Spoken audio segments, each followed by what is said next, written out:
All right, we have started the recording, and welcome again, everyone, to the Jupyter's front end call. On the agenda, we have currently 3 topics and maybe a couple more being added. The first was about, I guess, topic for me about updating JavaScript dependencies for Notebook Classic. Darshan has a topic about a JupyterLab pull request, and Darian has a topic about a JupyterLab desktop issue about whether we should continue to try to maintain JupyterLab desktop. Okay, maybe we'll jump to the first topic.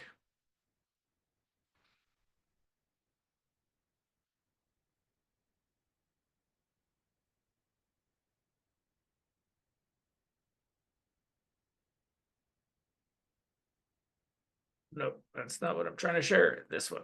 Okay, so one of the bug reports we got in Notebook Classic was that there was security vulnerabilities in the JavaScript components.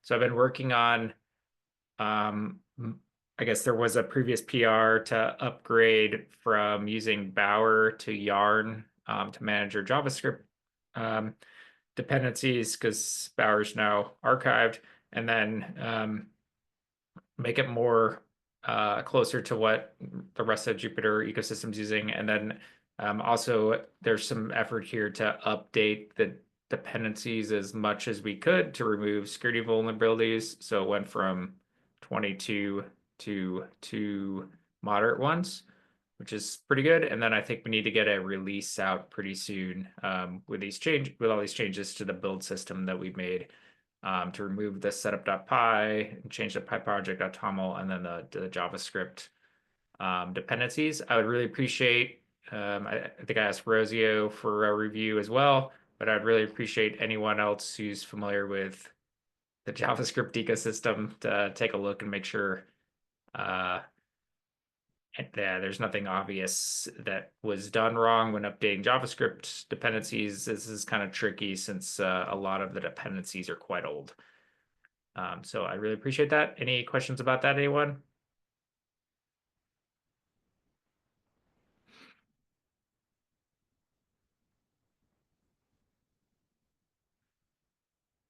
Or feedback?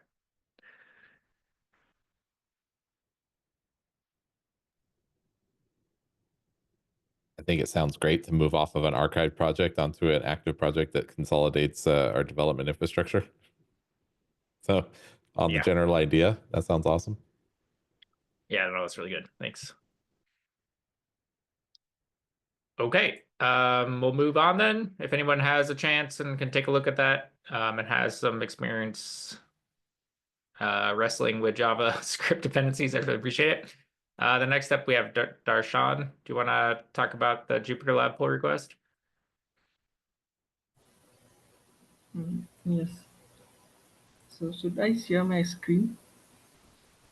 Yeah, that sounds good. Okay. So is my screen visible? Yeah, it is. Okay, so hello everyone. I'm Darshan and I've been contributing to JupyterLab and Jupyter related projects for around 6 months now. And I think it's my first time joining a dev meeting. So I had this pull request which addresses the issue of browser's tab name not updating in single document mode. I opened this pull request in January and a couple of folks like Kakrowski and Ashwin gave some review and I updated the PR according to the changes, but now I'm stuck and since last month no one has reviewed it and I'm not sure how to proceed further with this. So I wanted to bring some people's attention, like I think Ashwin can really help me here. So I wanted to bring attention to this PR through this meeting. Yeah, I will. Changes I'm sorry it's been sitting there, and yes. I will take a look at it. Not. Let's see. Before next week's meeting, I will take a look at it. Okay. Thank you very much. It would be a great help. So just about that, because I did some tests on it. and I left a comment for what we can lose and win with the change. So there is mostly one feature that we can lose if we do the change, but as I said in the comment, for me it sounds reasonable. It's really like a corner case. So yeah, that's it.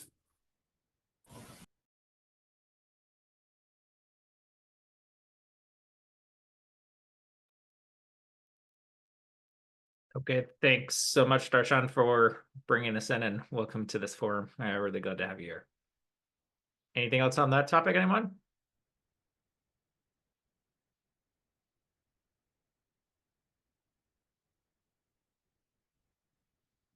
So the last topic on the agenda is about Darian's bringing in the should we archive JupyterLab desktop topic.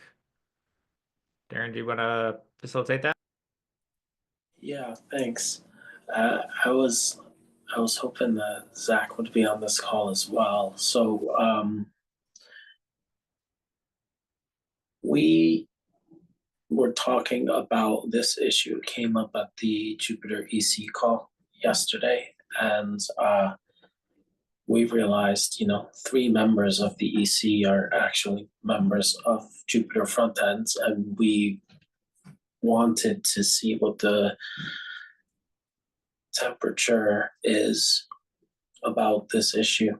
Maybe people haven't heard about it. I can give a brief background because sometimes you may just miss an issue that's come up, and it's one that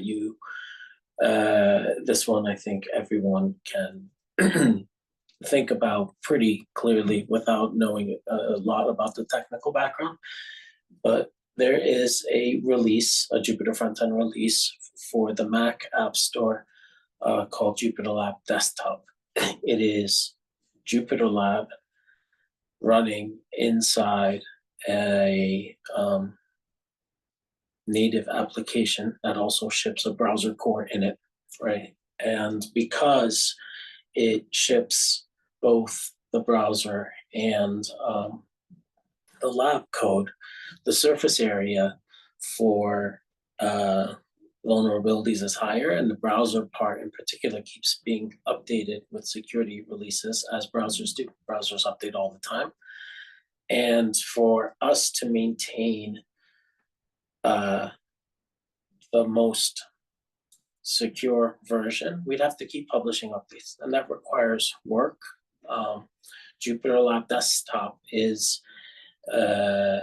initially written by one person, Mehmet, in his spare time, and or I don't know if it was in his spare time then, but any maintenance he's done since has been in his spare time, and it is not something that has attracted much other contributions from everyone else, but it's being installed and used by users of the Mac App Store. I don't have the numbers, but I think it's actually, got some substantial usage. I think I would love to know what the actual, if we have numbers like that. I published an app once, and they do give you those numbers even if you collect nothing. So maybe we can see that. But so then the question has become, should we keep maintaining this, or should we archive it because we're not currently meeting our obligation for an up-to-date app? Before I color other people's opinions about what we ought to do, I kind of want to hear what people think. Has anyone thought about this? Or if you haven't, now that you've heard of it, do you have thoughts?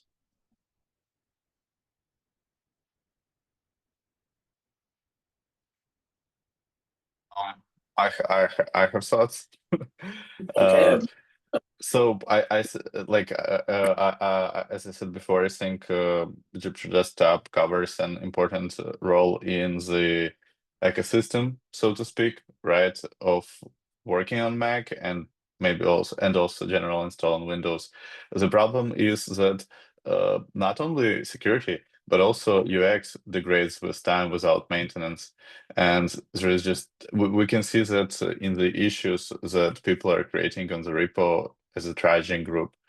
And this, I assume, at least based on the discussions in triaging groups, that was one of the reasons that I created the issue, because of like our responsibility to users as well, right? Like archiving it would clearly indicate that it's not actively supported, because it's essentially not being actively supported as of now.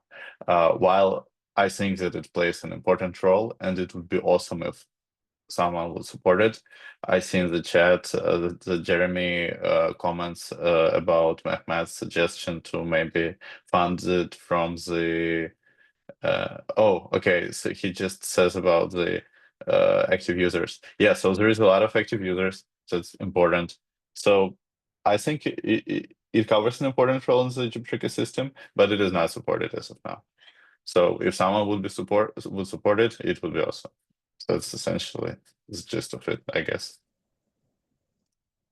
Since August, which was the last release, there's been 2.2 million downloads of the installers for JupyterLab Desktop. Is this a candidate for, you know, us paying for maintenance with the new funding streams that are available? So I think the answer to that is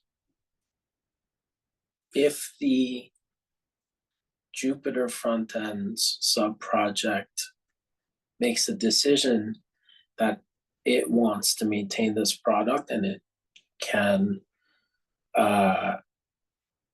it wants for this to remain a thing that we do, then yeah, maybe we help them write a proposal quickly to basically ask for support in a well-defined way for maybe maintenance releases or something like that. But we'd have to define what it is we want, and what our plan actually is for getting more people to contribute to it. Because if it turns out that all we do is keep publishing releases to it, there is still what Andrew mentioned, which is just the sort of eventual degradation of the UX if it's not actually something that's being actively worked on. And, you know, maybe the issue is that the people whose skill set involves writing the TypeScript and Python that is inside JupyterLab don't have access to or aren't familiar with the environment required to build a Mac app. Maybe that's something we could somehow help teach. I'm not sure, but we'd have to figure out, as a group, we'd have to vote for this group, for Frontends, to basically say, hey, we do not want to archive this, we want to support it, or we do want to archive it. That's the actual immediate question. And then if we do want to support it, cool. What do we need to do that? And right now, there are people here with multiple hats on. There's, you know, Ely and Jason and I are on the Frontends and on the Jupyter Foundation decision-making bodies. And from the point of view of both of those things, what we want to do is just make a reasonable request that can be funded and move on that quickly. But, you know, others, I'd love to hear what you have to say. Yeah, Jason. I'll just add, of course, anything in the community that you know, moves forward the community is a potential candidate for funding from the Jupyter Foundation funding. Of course, that means that we have far more that we'd like to do than we have, you know, funding in order to help support. And so it becomes a question of priorities, and that comes right back here, like Darian said, as a social issue of, is this a priority? Is this a priority for the project? Is it a priority that, you know, we choose over other priorities for the to support the project? And then, you know, obviously, what does it take? So it's a more complicated question than just, you know, hey, 100K of funding would pay someone to work on this for a year and we would be set. But then, of course, at the end of the year, do we continue supporting that? Is that seed funding to help the project grow? Like, there's a lot of questions, I think, around, in general, how do we maintain a project? And it's not just a question of funding, though funding may be an important part of that story. Yeah, I mean, for comparison, let's think of another Jupyter Frontend, NB Classic. NB Classic was a project that comes into existence because of the transition to Notebook version 7. And in the place where we voted on it, which was an enhancement proposal, we put a lifespan on NB Classic. But here we are well past that, and there's still support coming in for it, right? There's people on this call working on it. And so there's some ambiguity about how long we're supporting it now that it's not defined by that. And these are the sorts of things I think we should think about for JupyterLab Desktop, right? If we put it out there, are we saying that it is basically a flavor of JupyterLab? Each time there's a new JupyterLab, there's a JupyterLab Desktop. I don't know, right? So like, what that's the question. I think that's the part where it's not a decision we make about spending money. It's a decision we make about like, what are the Jupyter Frontends, right? Here's a group of us who are meant to make these decisions. Which ones are they, you know? So yeah, I mean, with that sort of set of constraints, I'd love to hear other voices.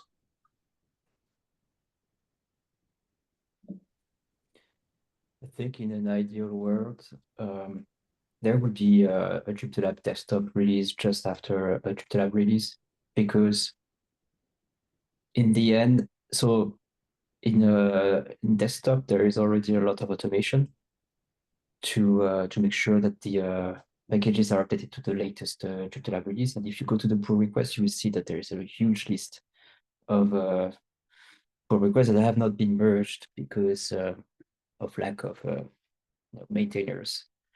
But I think, yeah, the desktop offering is super useful, a little bit like in the same way as, you know, in Python, like it's been a couple of years since it's been easier to install Python on Windows. But before, like, it was always like super difficult, but now people can just find it via the store. And it just made installing Python, yeah, much easier for a lot of users. And it looks like the desktop offering for JupyterLab would you know, feel kind of the same need for some of the users that are not really comfortable opening a terminal, running a command, making sure to be in the right environment, dealing with conda packages, Python, and all of this stuff, which can be super complicated for newcomers.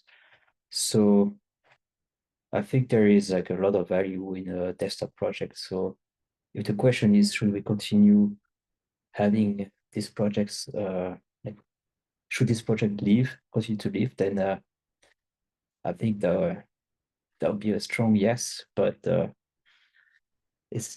the other question is, can we continue maintaining it? Then that's the most difficult one, because we need people. There is already a lot of automation, but if I remember correctly, there is also a need for like a lot of manual testing. Every time you make a new release, you need to check like the Windows build, the Mac OS build, and also the Linux build. And this is probably like the most time-consuming part of the release process. So, and this probably doesn't require someone skilled in TypeScript or Python. Maybe that could be someone more into I don't know, release pipelines, or making sure that the build artifact gets published to the correct place. So it could be a different allocation of resources if we are looking for someone to help maintain this. Yeah, just my thought on that. What would we need to do to move forward? it feels like if we had an idea of what kinds of resources are needed to help the project, let's say not even flourish, but help the project be sustainably maintained. Maybe it doesn't add a huge number of new features, but it's at least keeping up to date, addressing security problems and, occasionally, fixing complaints and things like that. Like a minimal level of maintenance that just make it still a first class front end, but we're not pouring a lot of resources into really pushing it forward. What would that take? Is that an engineer working, or an engineer and a UI person, people with those skills working together 1 week a month? Who here, just to gauge, who here has worked on JupyterLab Desktop in any capacity? Yes, I imagine most of us would say not I. Thanks, Ely. Okay, so maybe clearly Mehmet would know, or could help us design sort of a scope of what the requirements are here. Maybe that's the first step, is getting together with Mehmet and trying to understand what's the scope. Because right now it's so ambiguous, it's hard to say, if this requires 100 people, I would say it's probably not the priority of this group in order to keep it alive. Clearly that's an outsized expectation. If it requires one person 1 week a year, then probably well within the priority importance to keep it alive. But I'm sure that somewhere in between those two. And so exactly what that scope is, I think, changes the conversation quite a bit about what our priorities are. I suspect that it is a function, roughly speaking, of how many JupyterLab releases there are. Mm-hmm. Or at least that's the baseline. Yeah, and then plus what bugs arise from JupyterLab Desktop, plus what patches arise from having a bigger set of dependencies, namely both JupyterLab patches and Electron, etc. patches. So whatever that is, probably amounts to some number of hours a month, not like even multiple days. I think this is something that just requires someone who is, conscientious, pushing these things and understands how to build it and that sort of thing. Like, it's not just trivial, but it's probably some number of hours a month is my guess. I don't know. Mehmet definitely would know better. But also, there are 2 members of the EC Plus Jupyter Foundation board that work at Apple. I wonder if we can get the opinion of people who have apps in the Mac App Store for built in this way, like they surely know people who have Electron-based Mac App Store-based apps, right? That's a thing. That's a class of products. So if that's the case, we should just find out, like, how much more than the automation do we have? Can we have? Is this the best case we have, and we just need now to figure out how many human hours on top of that, or is there still more automation benefit to be had? And then based on investigating and answering those questions, we should probably then write up a request for that many hours worth of time that we would like the foundation to pay for. But we need, a couple people who are happy to work on this issue together and then put together that the answer to these questions, maybe even in that issue itself, and to produce some of these artifacts, these requests. I'm happy to help people do that. I'm definitely not the person who's going to lead it.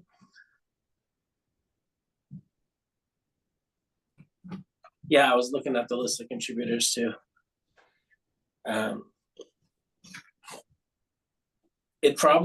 This is one of those, I'm pretty sure you have to have a Mac to build it. I don't think there's any real way around that.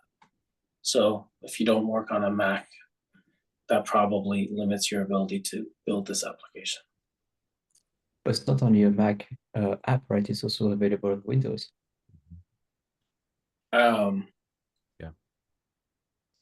you can run Windows on your Mac, you can't run Mac on your Windows. Ah, okay, yeah.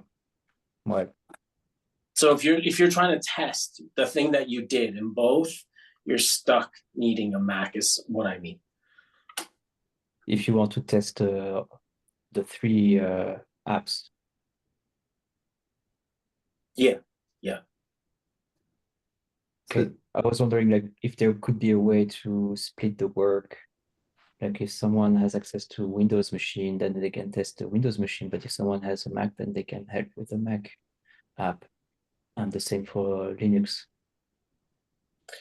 So if it's the case that like each PR basically has two people on it, like the tester and the implementer, and that's like that's always and between those two people they have coverage of all the platforms. That's like the ideal scenario if we can engineer that. But do all of the PRs. So we're talking, yeah, maybe it would be better to get answers from Mehmet or Mike directly. But Yeah. maybe all of the PRs don't need like super active testing. Like if testing on one platform is enough for PRs to be merged, but maybe more testing is needed before the actual release or after like the app is properly packaged. Yeah, so actually, I mean, that's an interesting. Suppose the request that the Frontends project makes is bigger than JupyterLab desktop. It's really some sort of quality, like QA help. Part of that QA is these maintenance releases on some level, but really that's maintenance. But QA also involves like doing that testing, as you say, on JupyterLab, right? On notebook releases, because really, like even if we had a couple million users of the App Store versions of all these, we have probably an order of magnitude more of the browser-based ones, and we don't do QA that way for those either, right? So if we wanted to do QA and add JupyterLab Desktop to one of the things that we do QA on, I think that would be great.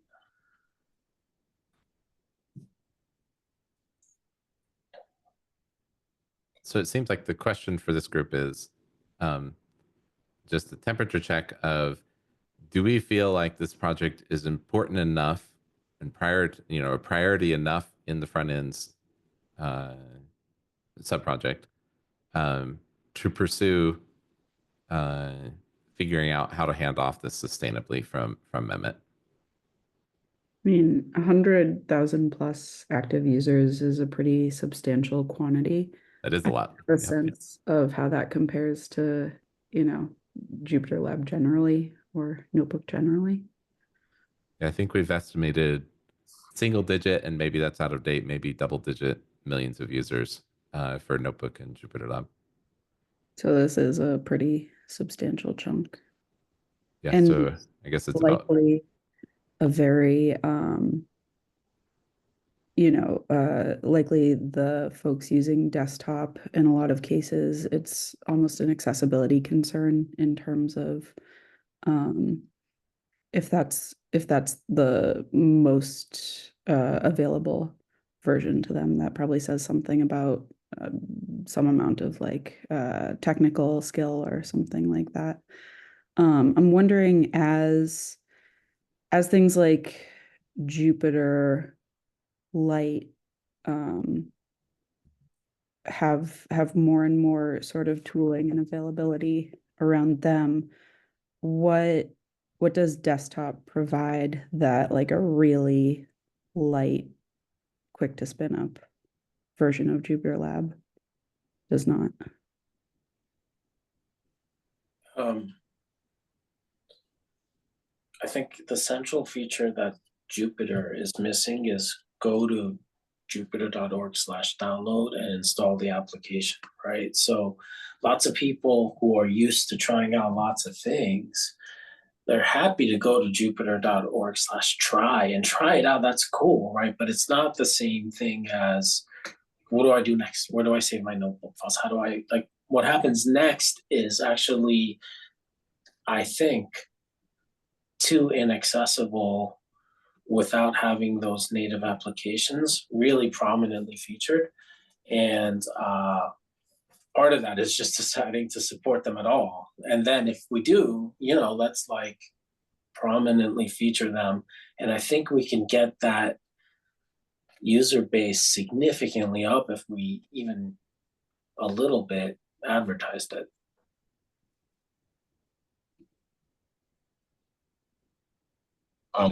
Can JupyterLab work offline? Do you need an active internet connection? No, you can run it, but you have to run like a local web server, right? You can't just double click on the index.html.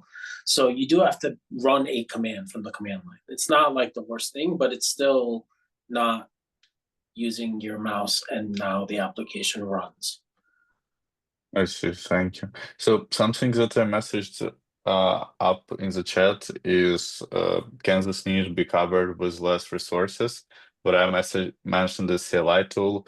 From the discussion, it's clear that CLI tool won't cover the same, but maybe like JupyterLab with some modification could cover the same niche of simple access with a couple of clicks, so to speak. Maybe that would require less resources and supporting a separate code base. So I don't know, just my thoughts. Like, yeah. I mean, I think a Jupyter Lite-based JupyterLab desktop should be a flavor, actually, or something that's possible in a drop-down from within or something. Like, that'd be kind of cool. And it doesn't seem... Right now, Jupyter Lite is not part of Project Jupyter officially, but I think at some point, basically, Jupyter Lite becomes a subcommand of the JupyterLab application, and it just ships with it by default. And I think at that point, it makes sense for there to be also a light distro inside JupyterLab Desktop, because why not? I mean, other than it requires work to do, like, but beyond that, why not?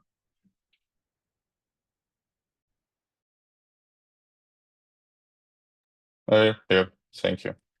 So it seems that we don't have volunteers here, right, to kind of get this issue. Yeah, I didn't hear that. As the next steps, we could like message, in the thread, and I don't know, we could try to maybe involve interested parties, so to speak. So I remember, so it allows like people on Windows and Apple to use Jupyter easily.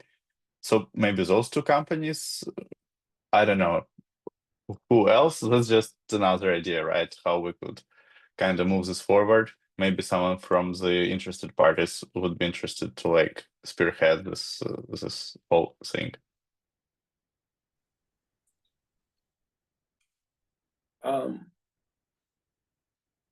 I think this is a question we need to answer pretty quickly, just because it's an app that's unmaintained.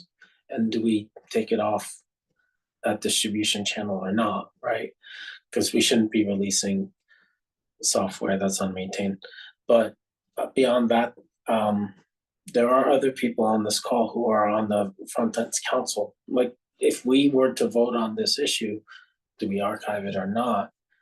Is there anyone else on the call who has an opinion? Because your opinion would be asked in that vote, and maybe you'd abstain, but if not, like, now's a good time to talk about it.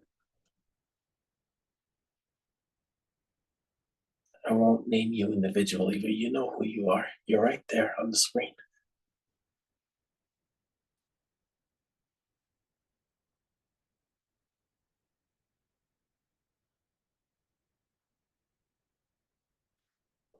The board has spoken.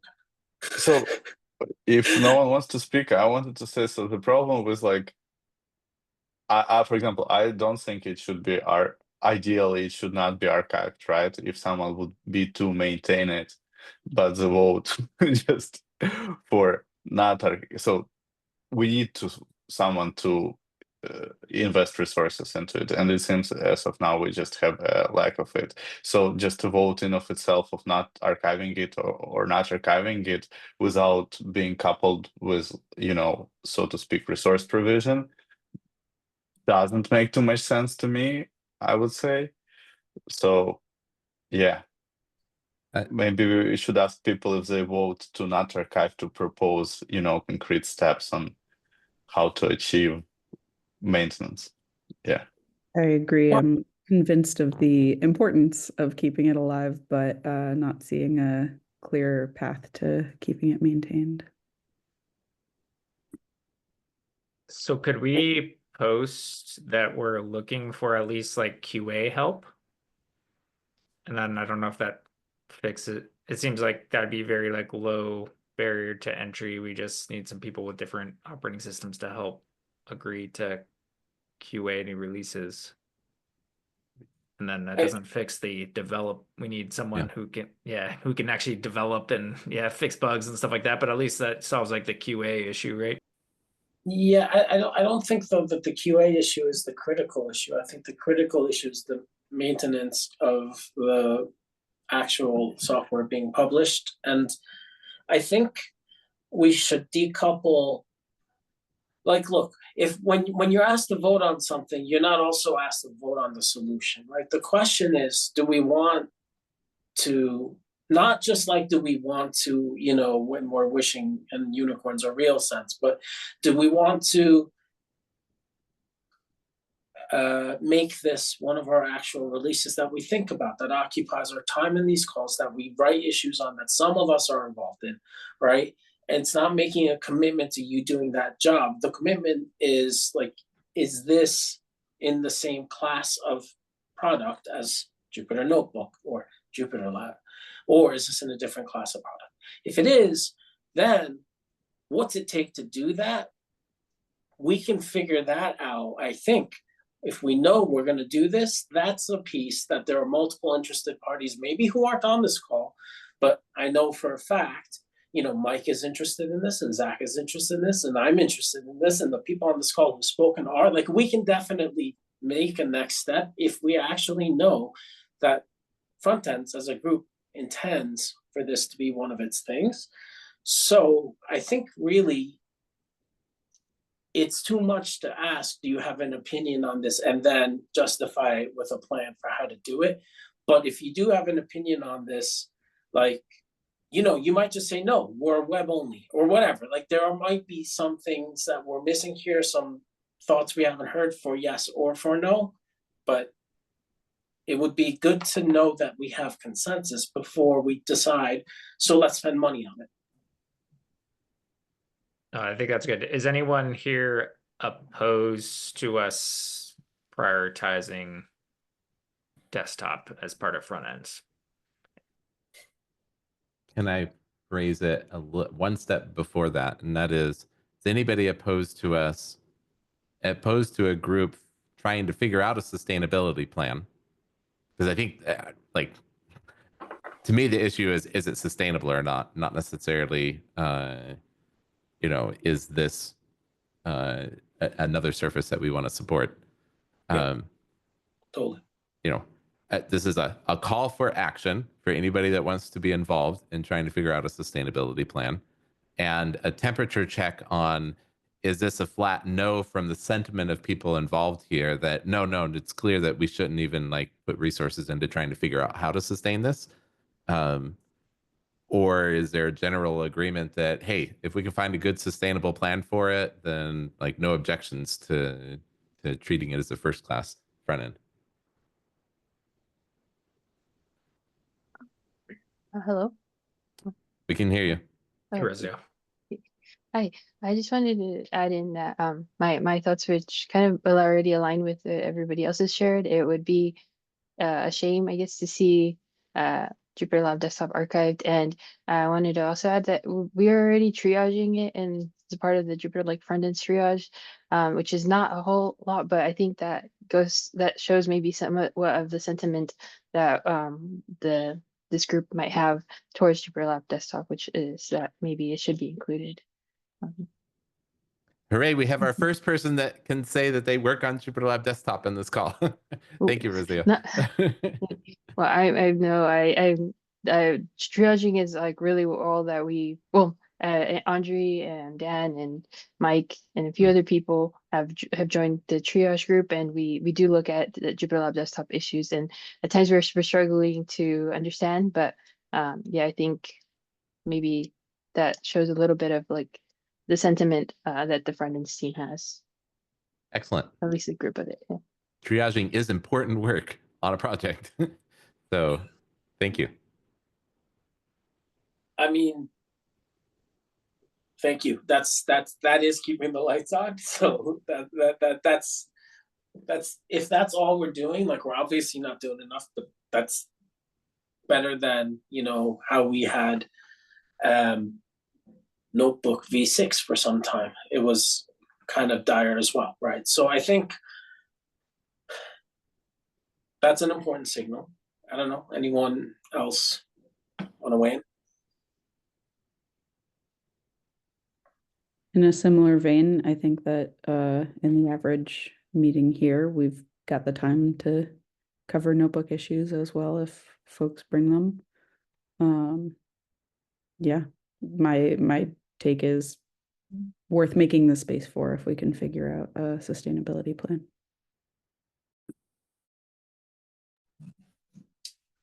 Okay.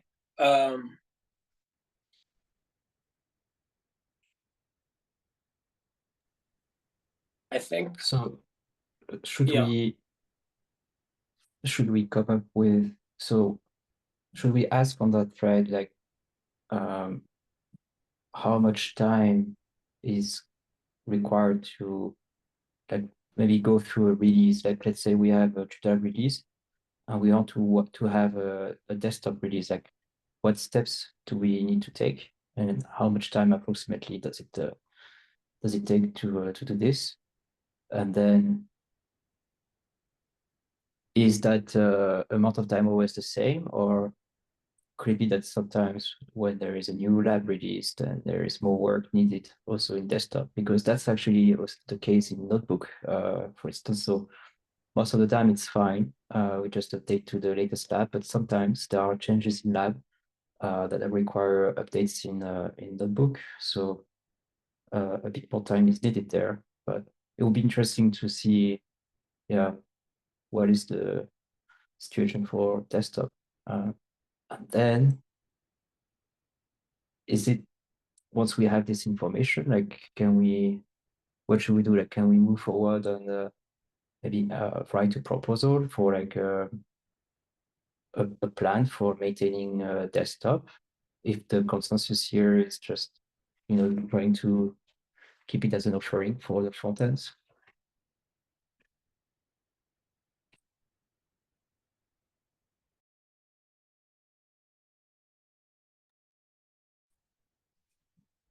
Yeah, I think so.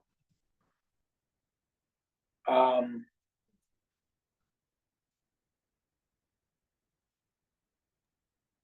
really wish, yeah, the question, there might be pieces of it we don't know that I wish I knew the answer to. Like, what if the limitation isn't just like building it, but like there's one credential to publishing it or something like this? Like, what if there are bottlenecks that make it extra hard, even for someone who's like willing to put in an hour and a half today just to look at one of these issues, but like something blocks that? That's the sort of thing that I think the best placed person or people, I guess, are Mehmet and Mike to answer. But beyond that, yeah, 100% what you said. I think. Also, it would be nice to get insight maybe from Ahmed or Mike, how stable it is, the project. Is it in like a stable place? Because based on the issues, and I can send the link that we've been seeing during triaging, and that I can see in the issue queue, it seems less stable than Notebook.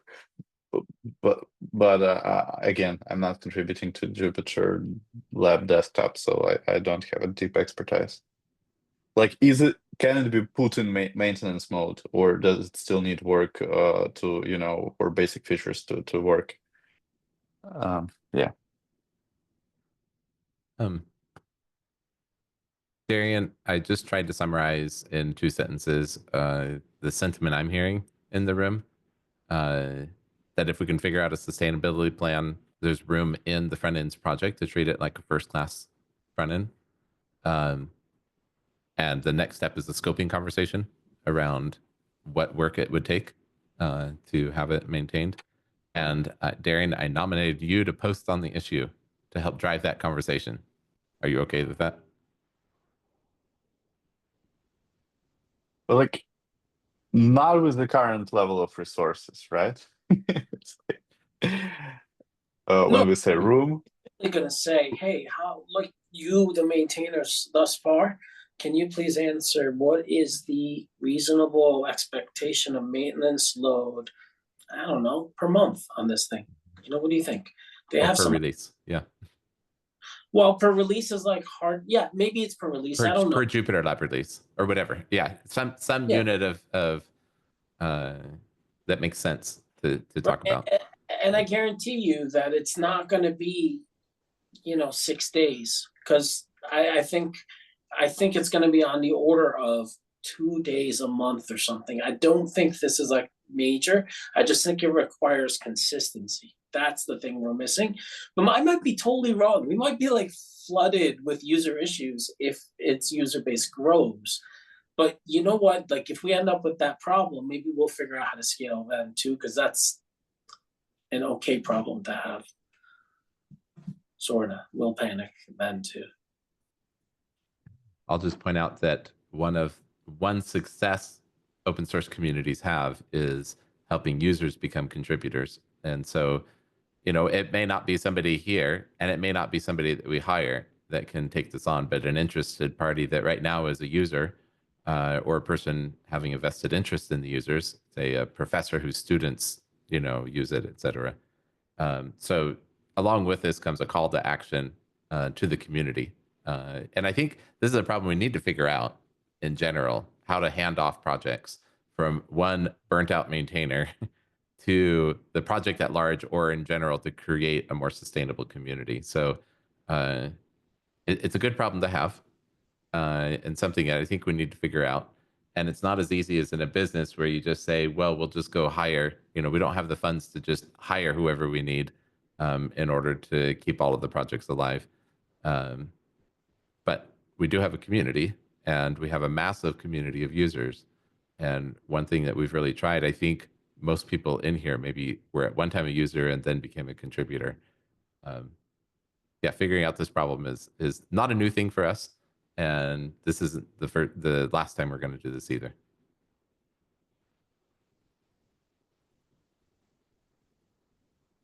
All right, I think that's probably a good place to end that discussion. Thanks, Jason, for that. Yeah, for that comment and for actually adding comments to the minutes as well. Anything else before we move on to the last topic, team? Eli, I saw you had a topic about Jupyter Open Studio Day NYC. Yeah, so I think most folks on this call have gotten the spiel about Open Studio Days a number of times, but for anyone who has not, they are mostly unstructured chance for members of the community to come together in person and work on Jupyter stuff and talk about Jupyter stuff. No limits to what project you're focused on or what kind of work you want to do. If you want to spend the whole day talking and planning, that's great too. They tend to be very mixed in terms of the sort of experience levels of who shows up. And so it's a great way to pull new contributors into the community, including me. I made my first Jupyter contribution at one of these Open Studio Days. And so, yeah, please consider attending if you're in the New York area or can get to it. Please share widely with your communities, anyone you think would be interested. I'll be doing a tour of all the meetings probably next week to pass this around. But yeah, giving y'all a sneak preview, I guess. Hope to see some of you there. Thanks, Eli, for that. Any questions about that, anyone?